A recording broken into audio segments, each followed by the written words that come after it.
usan Lacy had a much better interview with Steven Spielberg than I did, so I'm understandably jealous.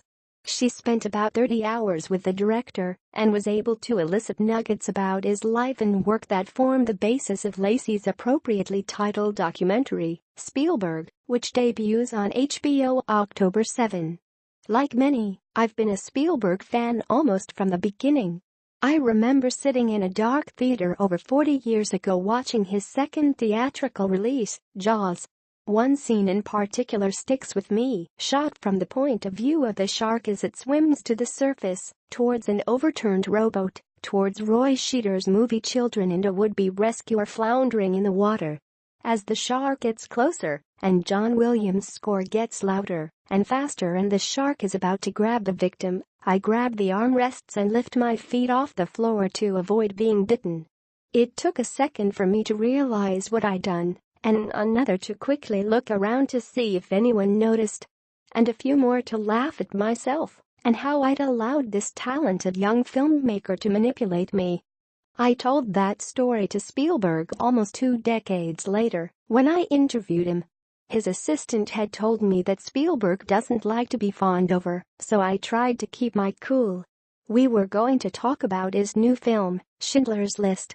I'd had an advance peek at it, and as the son of survivors it changed my perspective about him from great admiration to unbridled worship.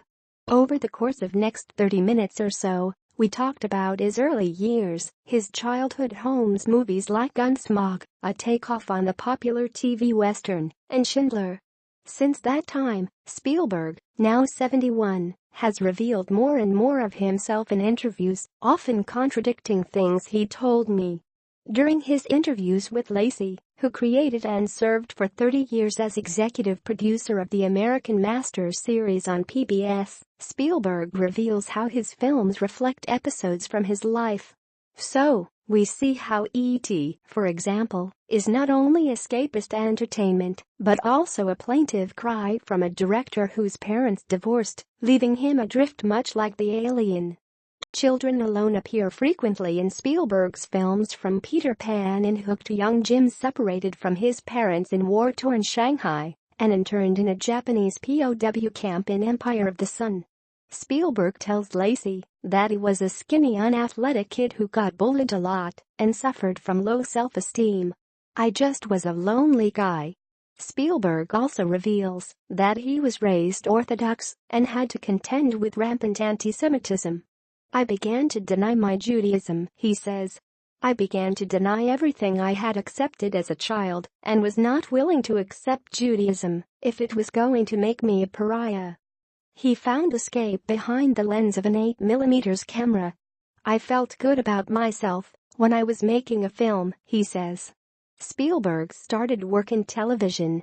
His first job was directing Joan Crawford in an episode of Night Gallery. Films followed, a TV movie Duel, which was followed by Sugarland Express and Jaws.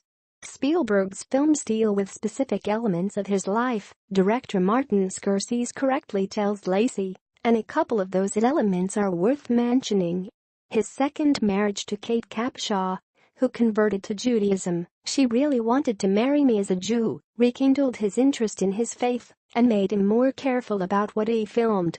"I turned down films that weren't the kind of legacy I wanted to leave behind for my kids," he says. A second event was his rapprochement with his estranged father, a World War II veteran whom he had blamed for his parents' divorce. He dedicated Saving Private Ryan to his father. And in War of the Worlds, the Tom Cruise character ultimately reunites with his children. As the actress Sally Field says of Spielberg in the documentary, he wants to see something good in the darkest of the dark.